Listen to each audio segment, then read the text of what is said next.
Hey guys, so I'm making this video because I want to reach out to people who are on the sex offender list. Myself, I have to register as a sex offender, although I am not a sex offender. I am not a rapist. I was 100% innocent of the crime that I was involved in, and that's the truth. I could care less what people think, have to say, it doesn't matter. I owe no one anything. But what I want to do is I want to talk to other people that are on the sex offender list. And I just want to give you all some hope. I want you to know that you do not have to let these people in America beat you over the head and make you feel bad and make you feel less than. Okay? Don't do that. If you do that, you're being weak. Don't let anybody treat you with disrespect. Don't let anybody talk down to you. Don't let anybody feel that you are just, worse than a murderer, I guess you can say. And I'm going to talk to you all a little bit about the case that I went through and explain to you how, why this whole sex offender thing is even in existence. So if you're on the sex offender list and if you're watching this video, I want you to listen closely to everything I'm about to tell you. And also, I want you to share this video with other people that may be, that that may be on this list. Because I want to give you all hope. All right, now, let me make something clear before I go forward. I am not excusing the fact that if anybody has raped anybody, that's a good thing. I'm not trying to sit here and defend all people who have raped somebody. If you have raped someone, I am not in agreement of it. If you have, you know what you have done. But life moves on, and I don't believe that. I believe that no matter what you have done, life moves on, and you should be treated with respect. You should be treated with respect. Okay. Now, myself, I got caught up in a bad situation, and because I got caught up in that bad situation that I placed myself into, I had a decision to make. I could either plead not guilty, or I could plead guilty and take a plea bargain. So here's how this. I'm going to give you kind of a breakdown of my situation and what happened. In 2001 or something, over 10 years ago, I was out hanging out with a friend. This is usually how it goes for most of us. Now, let's just make something clear really quick. My case didn't involve a child.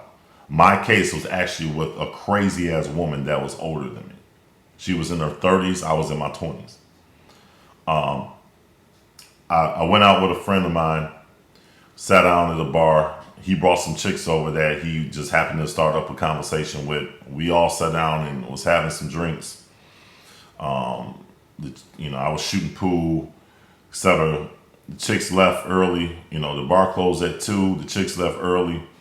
Me and the girl that I was communicating with exchanged numbers. After the bar let out at 2 o'clock, she told me to come over her house. Came over her house. Was in the house with her, talking whatever. We get to smooching and touching, etc., etc.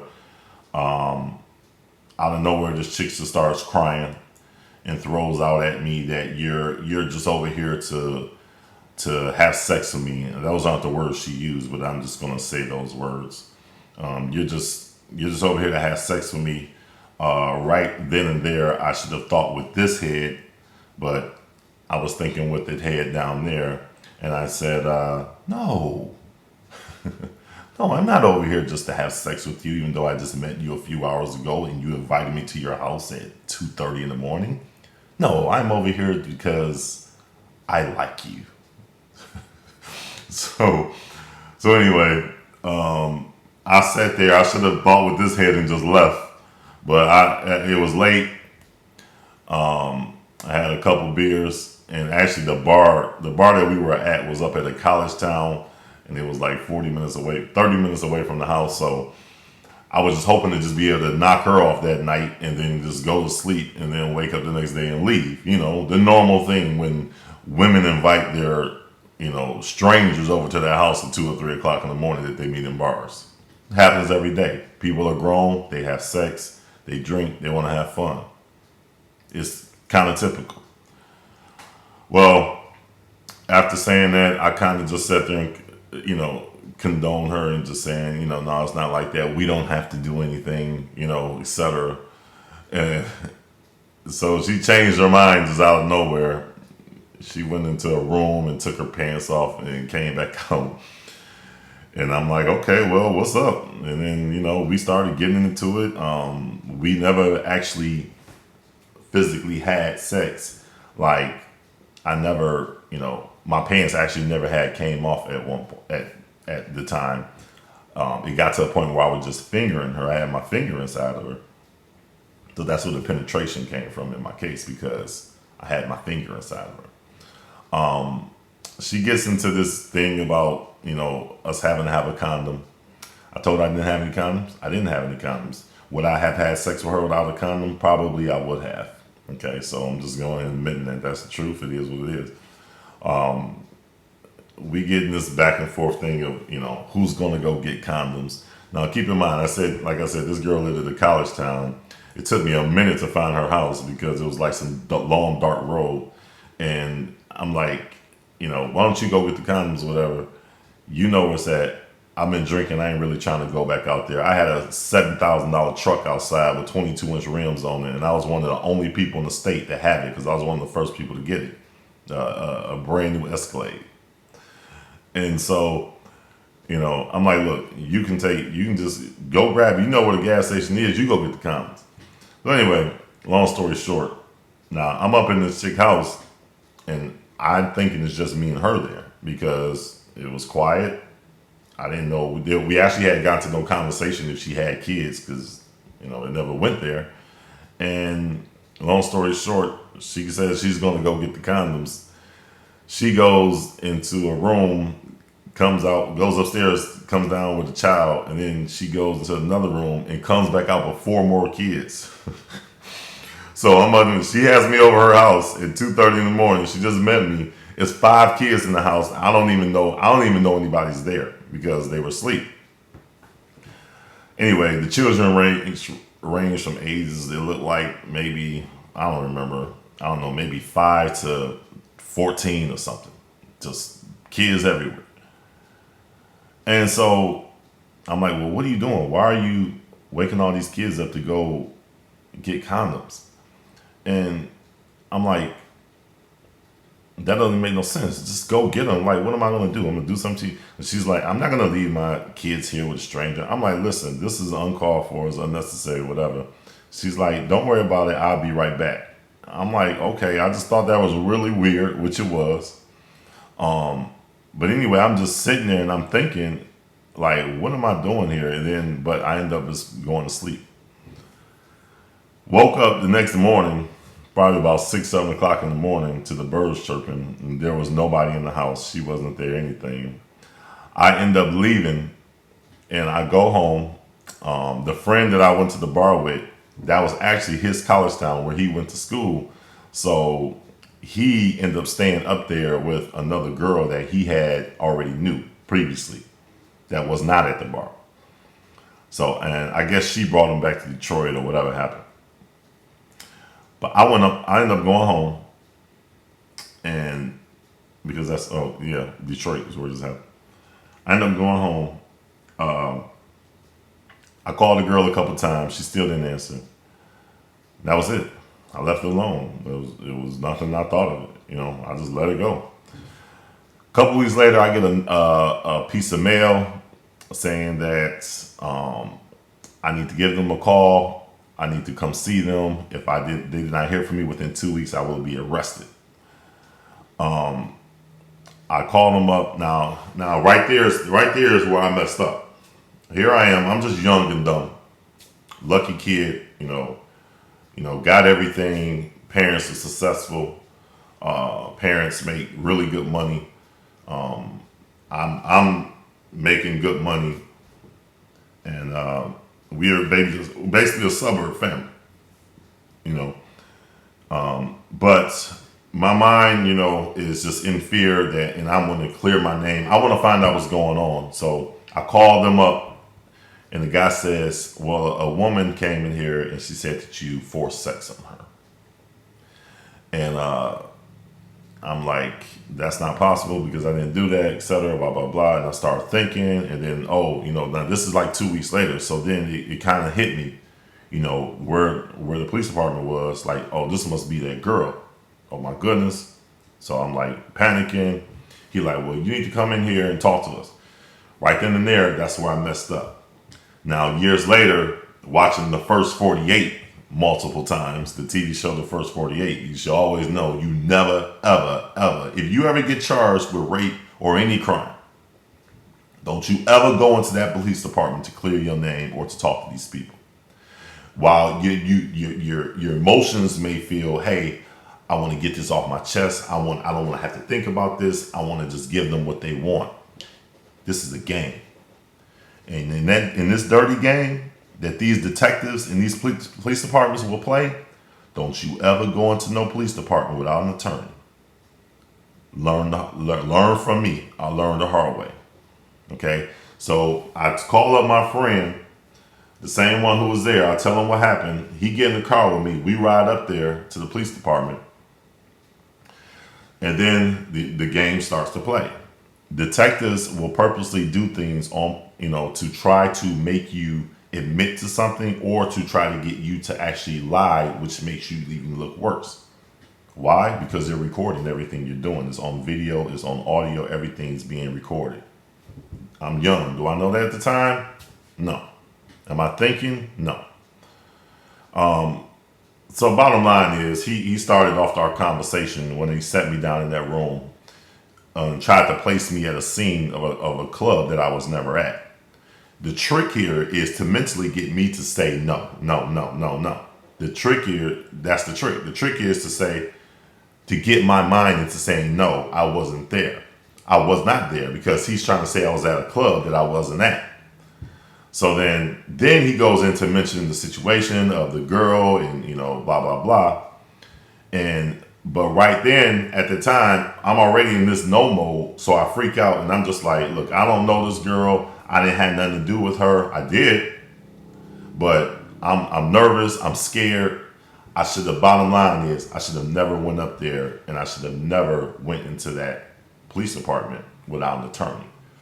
So if you are somebody who is facing a similar situation to mine, you better make sure before you talk to these detectives in any crime you are charged with that you get an attorney, because they're only between them and the prosecutor, they're just looking for a W. All right, especially if you're African American. All right, make sure you always get an attorney, no matter how much pain you go through. Make sure you always get an attorney. But the damage was done. I went up there. I lied and said that I had nothing to do with this girl. I said I was never present with her. I don't know nothing about her, etc., etc. Well, they let me go. And, I'll never forget the words he said to me. I'll never forget the words he said to me. This is so powerful here. This lets you know that they know what was coming. They know what they had planned. And they know what was up. The detective told me, he said, it's your life. If you want to roll the dice, you go ahead.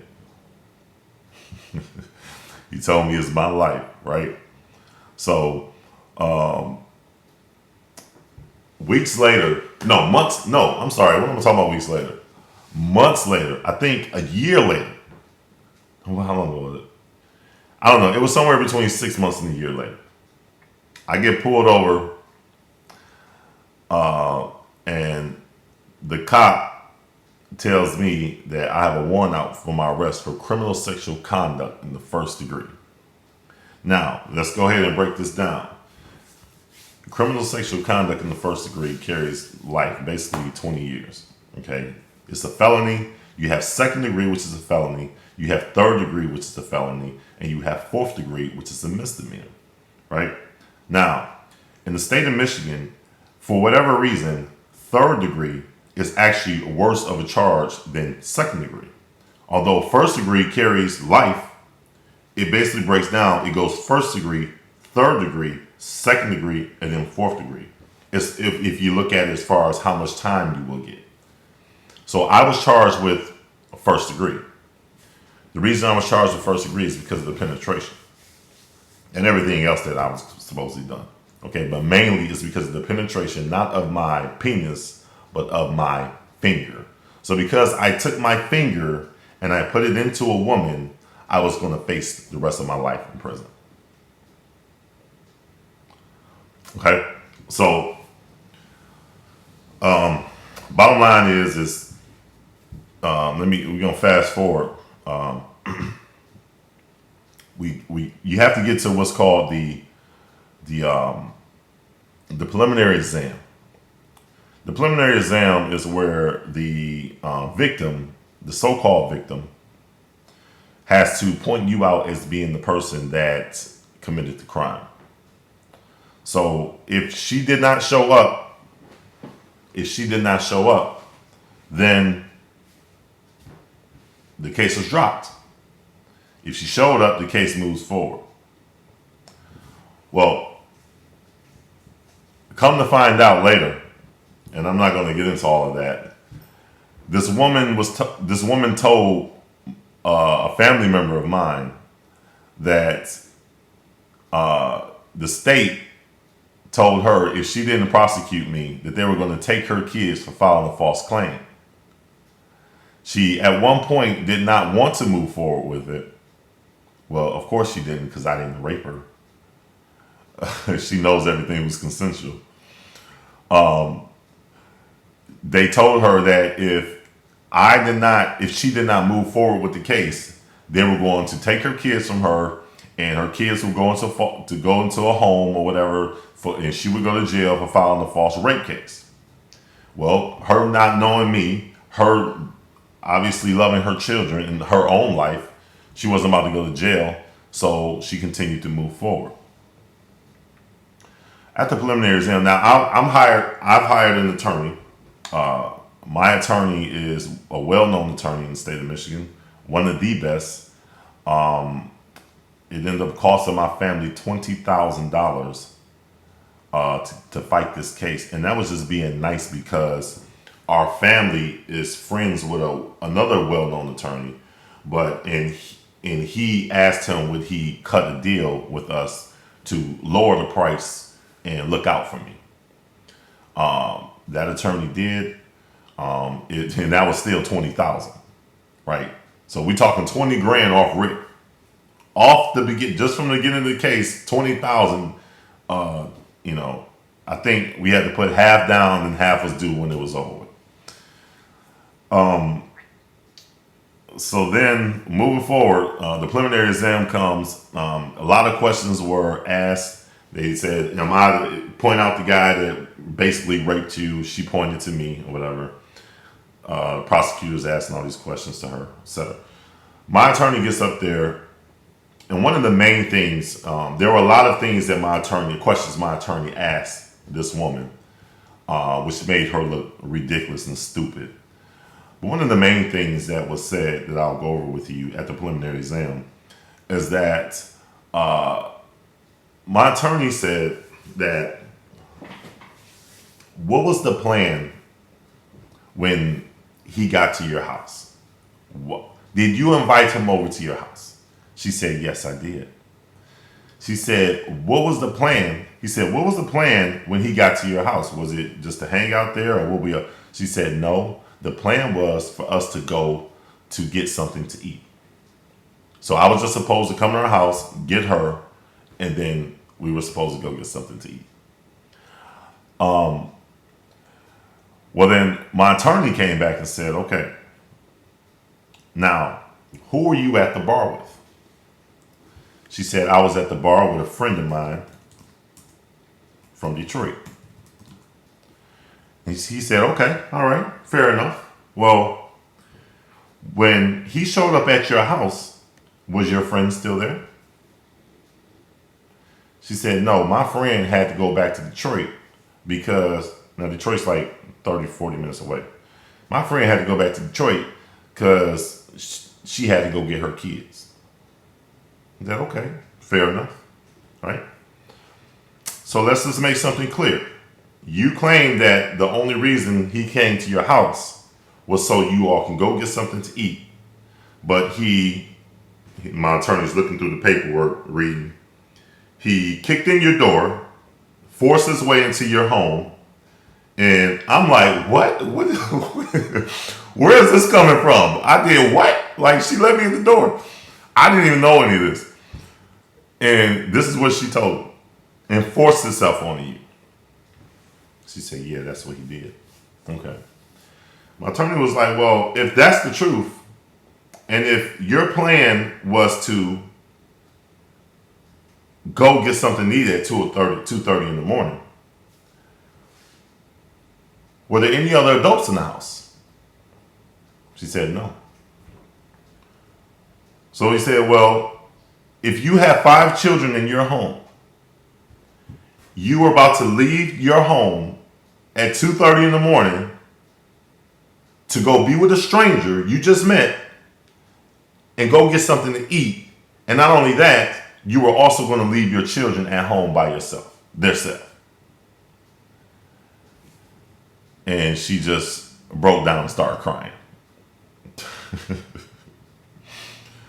Actually, no, I remember now. The children were like age 5 to 12. Yeah, that's what it was. It was one tall boy. He wasn't tall, but he was bigger than all the other kids. She had 5 kids. I didn't even know her in the house. But yeah, basically. So this goes to her credibility. But yeah, the whole story of me kicking in the door and trying to get her to, first of all, she ain't even worth that. She wasn't even no bad chick like that. Like, this is just something for me to go lay up with until the morning came around. I had been drinking beer, by the way. At that time, I didn't even drink liquor. I still really don't even drink liquor. But it was just beer. It was just a couple Budweisers, basically.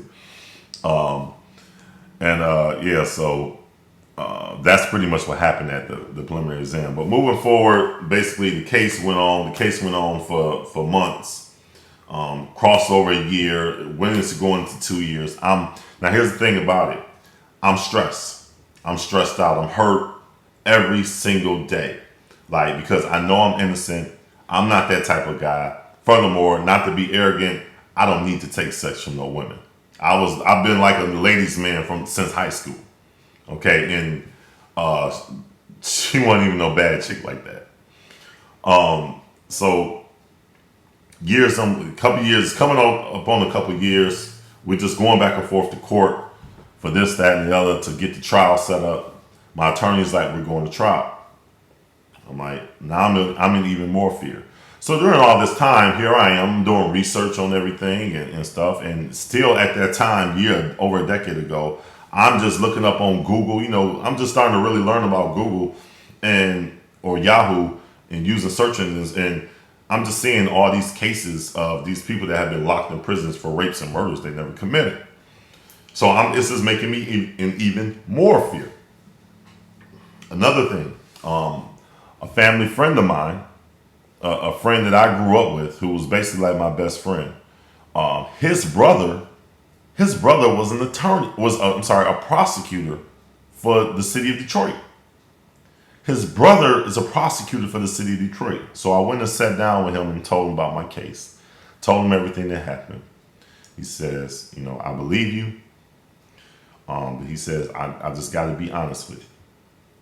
He says, he's a prosecutor. He says, I fought cases that I knew I was going to win and I lost. And I fought cases that I knew I was going to lose and I won. He said, if you decide to go to trial, anything can happen. Now here I am, I'm blessed enough to actually be able to communicate with the prosecutor. So I'm looking at him like, well, you just done really just made things even harder for me. But he's right. He's telling the truth, you know. I mean, anything can happen. Men are locked away in prison for rapes and murders they didn't commit, serve 20, 30 years all the time, and they get released. I'm just looking at a story now of a man who served 24 years in prison for a murder he didn't commit, and he got out, and I didn't want to take that risk. So, but I had no choice because at the time I didn't know of any plea bargain being offered.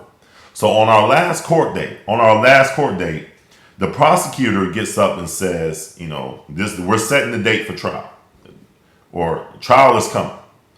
The prosecutor gets up and says to the judge, he says, well, judge, you know, I was hoping to be able to get this over with today. I'm like, what? Where's that come from? What does he mean? What do you mean by that? You know, this is just what I'm thinking.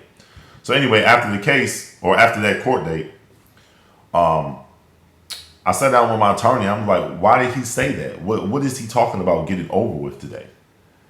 He says, well, they're offering you a plea bargain. And he didn't, my attorney didn't want me to take the plea bargain. He wanted to go to trial. He was in pretty much good faith that he could beat the case. Could he have beat the case? It's possible. But like my friend's brother said, who's the prosecutor, he said cases he thought he would win and he lost, and cases he thought he would lose and he won. When your life is in somebody else's hands that does not know you, they're not emotionally connected to you, they don't care about you, trust me, you're rolling the dice. It doesn't matter how good a case looks. Do I regret that I took a plea bargain? No, I don't. I'm going to explain to you why. But anyway, so I'm talking to my attorney, and he's like, okay, well, the plea bargain they're offering you is fourth degree. If you take the fourth degree charge, what's going to happen is it's not a felony. It's a misdemeanor. So I'm just excited, not thinking that I'm being played like a jackass. But at the same time, I'm just excited that they're offering me a plea bargain of something of a lower charge. Because when you see, it's so easy for people that aren't in situations to talk like, oh, I would have went to trial. If I didn't do anything, then I would have went to trial. Yeah, a lot of people have done that. A lot of people pray to God. And there are thousands of people that have been to prison for years for a rape or murder they never committed. Okay? I'm stressed out every single day. So I'm looking at this as an opportunity that I don't know how much time I'm going to get on the fourth degree, but at the same time, I know it can't be that bad if it's a misdemeanor. Now, right? So, again, they charged me with first degree. They offered me a plea bargain. Not second degree, not third degree, all the way down to fourth degree, which is a misdemeanor, not a felony. How much of a rapist could I have been if they charged me with first degree and then they're going to offer me a plea bargain of fourth degree, a misdemeanor? Well, I mean, bottom line is they just went what's called fishing. They were just going fishing.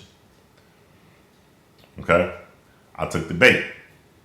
So I said to my attorney, I'm like, look, I've been doing a lot of research. Like, I understand you're a great attorney. I understand you may be able to beat the case, but I think I want to take that plea bargain.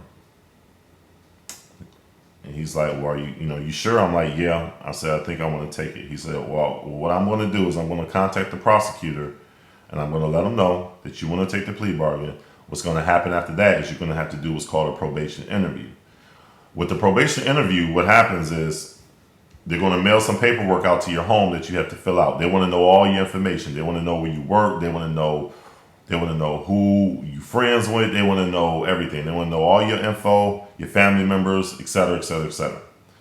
I filled out the probation interview forms, mailed them back into the probation department. A couple weeks later or so, whatever it was, I had to go into the probation department up in that county, which is, like I said, 30, 45 minutes away. Sat down with the lady. She asked me a bunch of questions, and it's up to her to decide what I should receive as far as a sentence. Okay.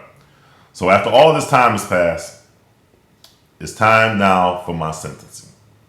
It's time for the so-called rapist to be put in prison for a rape he never committed. It was my decision to take a plea bargain.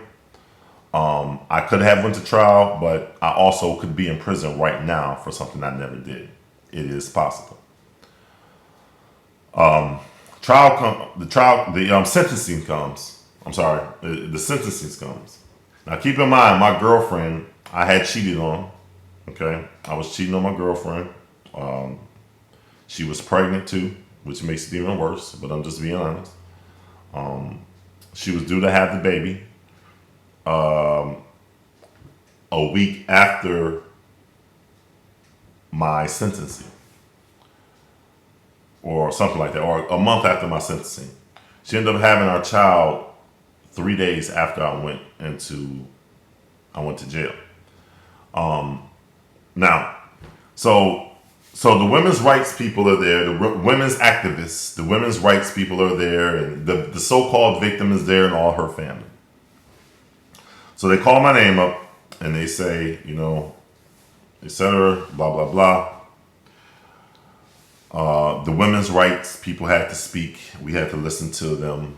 The so-called victim who was lying through her teeth, who was never raped at all. The show is on. The show is present. So then it's time for the judge to sentence me. Hang on a second. It's time for the judge to sentence me. And the judge says, the probation, my attorney let me look over the probation department. The probation report. The probation department is recommending that I get 6 months in the county jail and that I get 3 years probation. I'm sorry, 5 years probation. So she was just an evil ass woman, basically. She wants me to get 5 years probation. She wants me to serve 6 months in the county jail. Well, this is what happened. The judge sentenced me. He said, you're being sentenced to 1 year in the county jail. Now, at the time, my heart skipped a beat, but at the same time, I knew that the stress that I was going through on a daily basis was over. I wasn't going to prison. I didn't even know the difference between the county jail and prison. So I wasn't going to prison. I was only going to the county jail.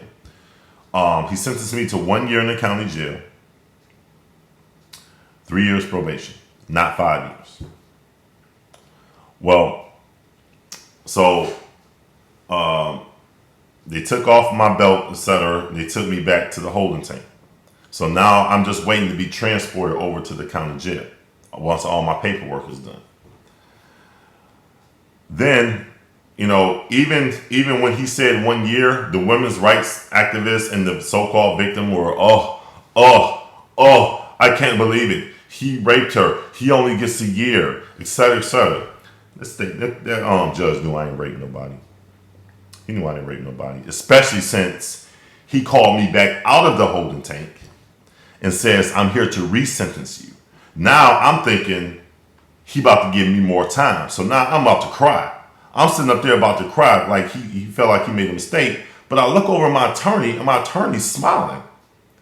I'm like, what's going on? I'm looking like, because he was like really short, right? So I'm looking at him, he's Jewish. He looked really short. I'm looking down, I'm like, what's going on? He's smiling. He like, just relax. The judge says, I'm going to change your sentence to, we're going to give you 60 days in jail. The rapist. We're not going to give you a year in jail. We're going to only give you 60 days in jail. And we're going to give you 3 years probation. If you screw up on that probation one time, you're going to have to serve out the remainder of the sentence. So you will have to serve that year. Basically, he put the year on the back of my sentencing, but he told me I only had to serve 60 days. Why? Because he knew I didn't rape that woman. He knew that. And trust me, ain't no judge going to re-sentence somebody within a few minutes if they felt like I actually raped somebody. They know I didn't rape that woman at all. They know it was a BS case, but it was a blessing that the judge changed his mind. But hey, you know what? Even if I still had to serve that year in the county, it would have been, just the fact of knowing it was over. I didn't have to stress anymore. I didn't have that heartache anymore. It would have been fine. Now, I'm in fear of going to jail. I've never been to jail before. I'm in fear. I'm not gonna lie. I'm scared as I don't know what. I'm not no thug or nothing. You know what I'm saying? I'm not that type of person. I'm scared. But it is what it is. I gotta do what I gotta do. I gotta man up for 60 days. Let me tell you something. That 60 days was the most peaceful I had ever had of the 2 years that this case went on. My cellmate wasn't a bad guy. When he left, another cellmate came in. He wasn't a bad guy. They were cool. We were on F block. It's called F block. And F block, it was a bad block. I was on a block, being that I had a rape charge. Now I didn't rape anybody at all, and my charge was only a misdemeanor. But because it is a rape charge, I had to be on a block with crazy people. And but it was cool though. It was cool. I learned to play spades when I was in jail. I slept good for 60 days. I just read magazines. I went to church. I was involved in different activities. It was a cool experience. It wasn't bad. It wasn't like I thought it was going to be. It was okay. But what also ended up happening is I didn't even serve 60 days because I then got out on good behavior. I only ended up serving 48 days. So the rapist only does 48 days in jail. It's BS. It's all bullcrap. But that's what happened in my case. Moving forward, though, I ended up getting probation. I had to serve 33 years of probation. I did that fine without any problems at all. That went fine. Was released from probation, and that was it. Then, have to go on the sex offender list. Now, I want to talk to you all about that, especially if you're on the sex offender list. I want to go ahead and just break something down to people. Like, I'm not here to get any type of assurance of anything. It's been over a decade since my case happened. I'm well over the situation. I've moved on with my life. Since then, I've had 3 children. I have 3 beautiful kids, 2 boys and a daughter. I live a great life. One of the things that with having this situation in my life that I always promise to myself is that I will never, ever allow anybody to bring me down or to make me feel less than because I'm on this list. Especially since I didn't do anything. I am innocent. I did not rape anybody. One can sit and make all the comments under this video that you want to and say that I'm lying, but that's because you're a programmed humanoid and you are programmed to, as the government and as the media has come together to train you to do those type of things, to just hate people and not accepting anybody no matter what.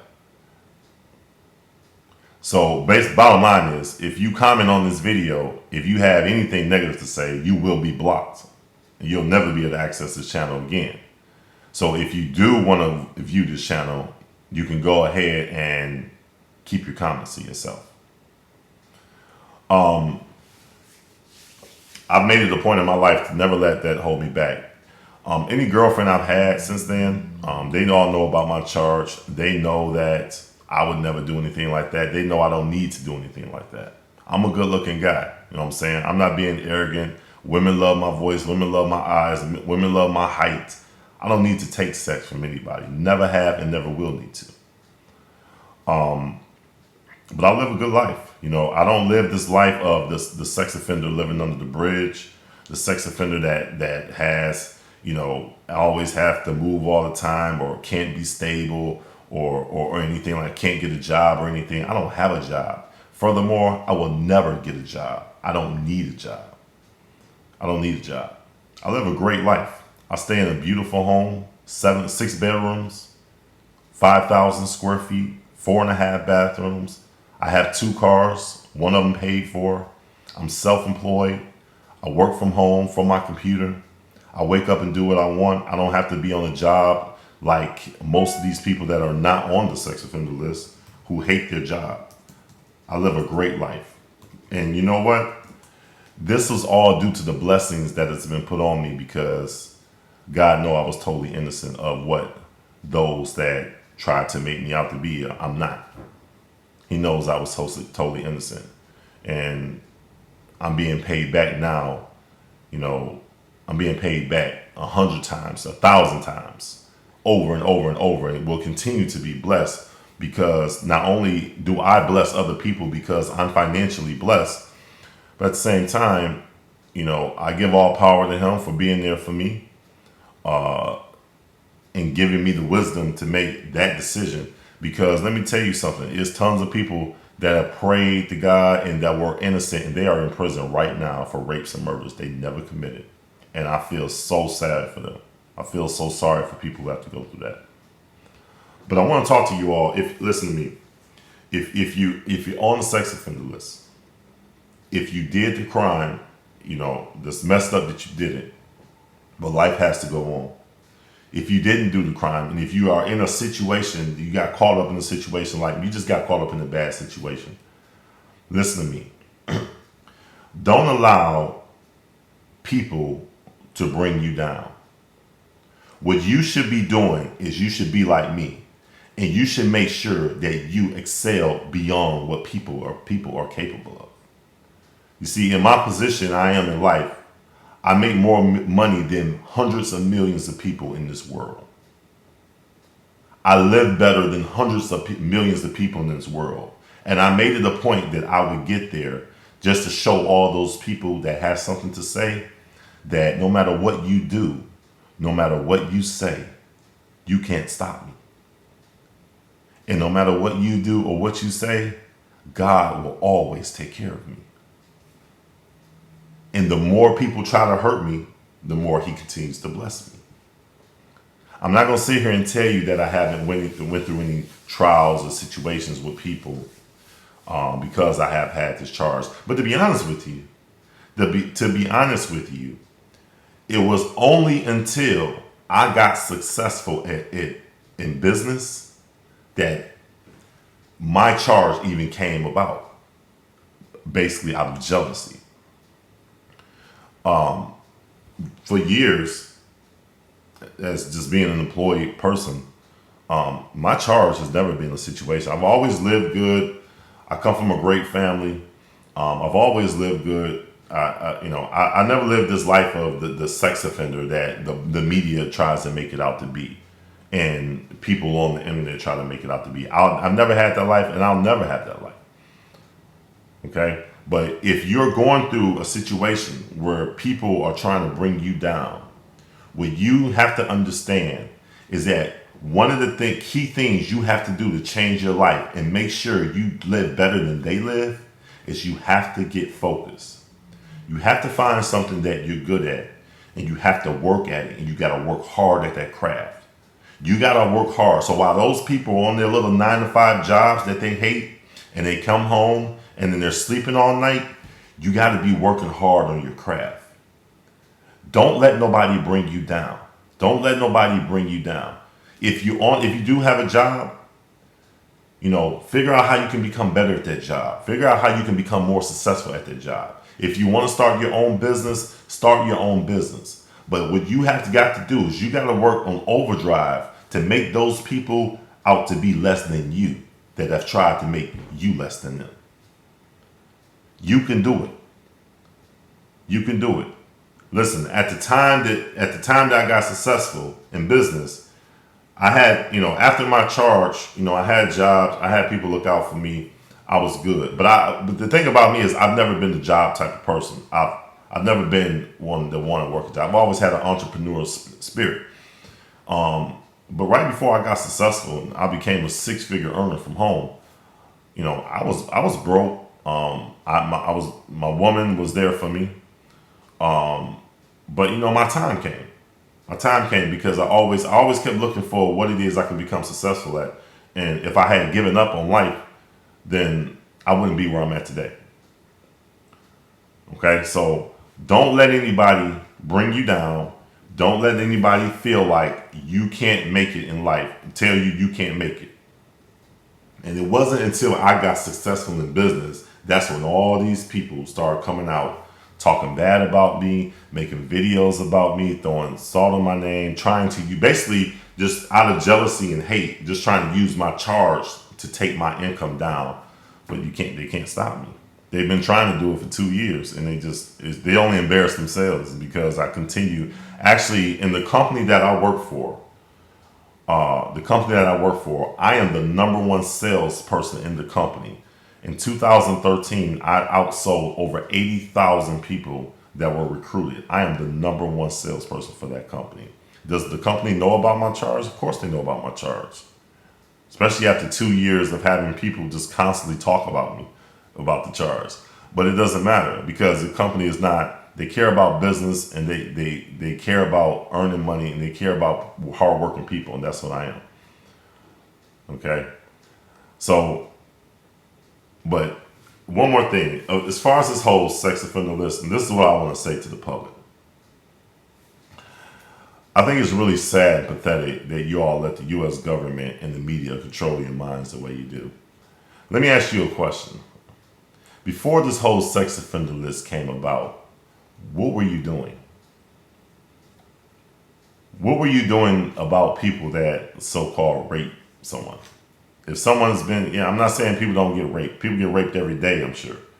But what were you doing? How were you spending your time dealing with the whole people that rape people? Nothing. You weren't doing anything. You know why? Because the only reason that you people spend your time on the internet dealing with this type of stuff is because you have access to it publicly. You see, they gave y'all a tool to use to start just bringing more hate into our world. You could hate the sex offender that lives next door on this side, but the guy next door on this side could have served 20 years for murder, and you don't know about it because it's just not on some public list.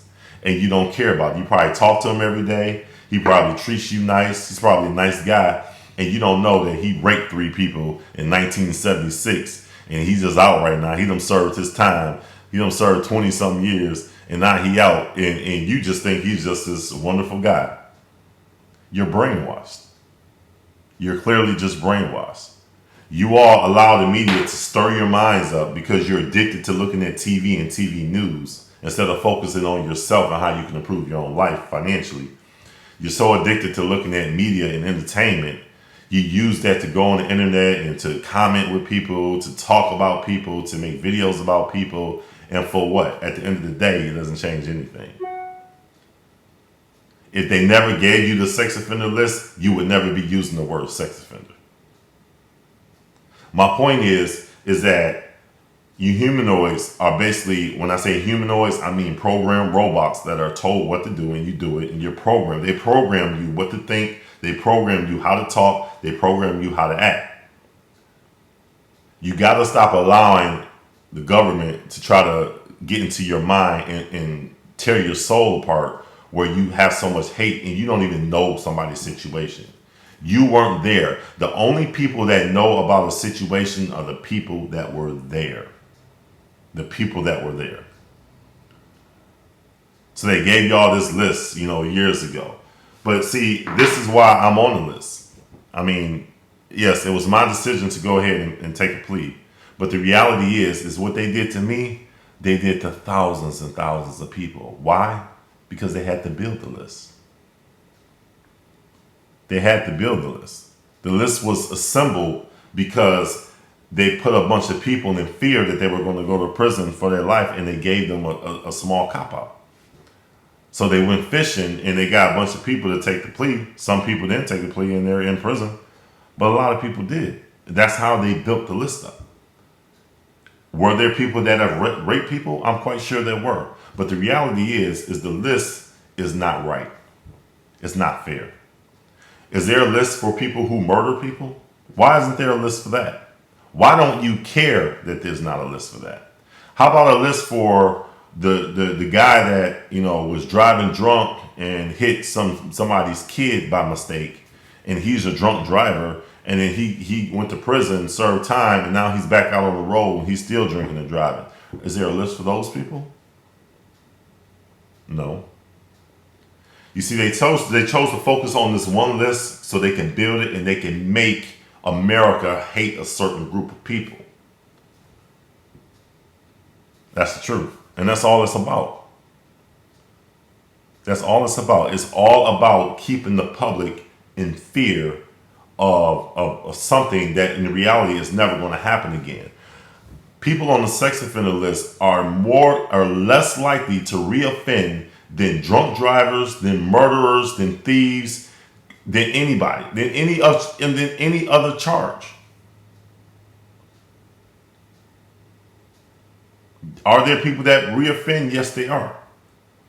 But the statistics say that a person on the sex offender list is least likely to reoffend than any other charge that there is.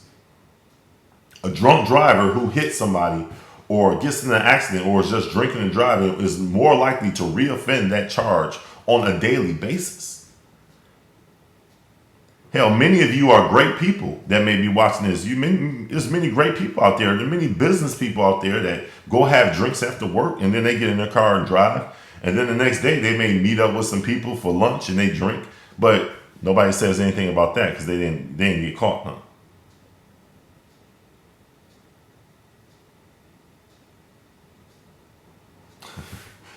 You know, so I just wanted to make this video. I really want people to know that at the end of the day, you all need to be focused more on yourself instead of watching people on the internet and some lists. Because if you get to a person like me, all you're going to do is, you're wasting your time. It doesn't matter to me what you say. I'm going to laugh at you. I'm going to seriously laugh at you. Because first of all, I never committed any crime. And second of all, even if I did commit the crime 10 years ago, 11, 12 years ago, I'm absolutely not worried about what you got to say today. But if you're on the sex offender list, I just want to be an inspiration to you guys. I want you guys to know that you can make something of your life. Don't let these people bring you down. All right? If people are doing things to you to vandalize your home or anything like that, listen, I've never had anything like that happen to me. The key is that you just got to get into good communities. You got to get away from trash. The only people that are going to do that is when you live in neighborhoods full of trashy people. Trashy people will do something like that because they have nothing better to do in life. You got to get to a point where you become somewhat successful, at least, where you can get out of those type of neighborhoods and you don't have to be around those type of broke, trashy people. Okay, guys? So keep your heads up. Don't fall. Don't let anybody hurt you. Don't let nobody treat you bad. Show people that you are better than what they are. Because let me tell you something. There's a lot of people got a lot of skeletons in their closet. There's a whole lot of people out here that rape people. There's a whole lot of women out here raping kids. There's a whole lot of women out here having sex with underage kids. And there's a whole lot of women out here stealing people's checks. There's a whole lot of women out here drinking and driving. There's a whole lot of women out here tearing up marriages. There's a whole lot of women out here exploiting their bodies for comments and shaking their butts on YouTube and taking pictures of themselves half naked because they want some attention. There's a whole lot of women out here doing a whole lot of stuff that ain't nobody saying nothing about or they ain't been caught about. All right? So don't make women try to beat you down and make you feel like you less than. In the meantime, get in a good church, get around some good people. Get yourself a business going. Get yourself a business going. Find yourself a business. Because let me tell you something. You don't have to be looking for no job. You don't have to be out here slaving. I want you guys, if you on the sex offender list now, take it from somebody who's there. I make 6 figures a year. I don't have a job. I will never get a job. I will never work for another man and make him feel like he's above me. 1, because he's in a better position of power, or 2, because I'm on some list. I'm not going to make anybody feel like they're doing me a favor by me coming to work for their company because they give me a job, even though they know I have something on my record. If these people out here don't want you to work for them, that's great. You don't have to go working for them. You can work for you. I work for myself. I don't need anybody's help financially. I'm great. And if I did it, you can do it. There was nothing special about me at all. Okay? Now, I'm not going to get into what that position is. Okay? Because I don't want this video to seem like I'm trying to get people to join my business or anything like that. I'm not trying to do that. I'm literally, honestly, just want to be an inspiration to people that are on this list and let you know that you can make it in life. Don't give up. Don't give up. Don't let nobody bring you down. I understand that bad things happen. Women put rape cases on people all the time just because they mad at them, because they mad at their boyfriend, just because they hate the world. And then there are people, I understand, that do get raped. But at the end of the day, one person with a false claim is one too many. All right, guys. So that's my time. I hope you've enjoyed, my story and what happened in my case, and move forward. And God bless you all. Peace.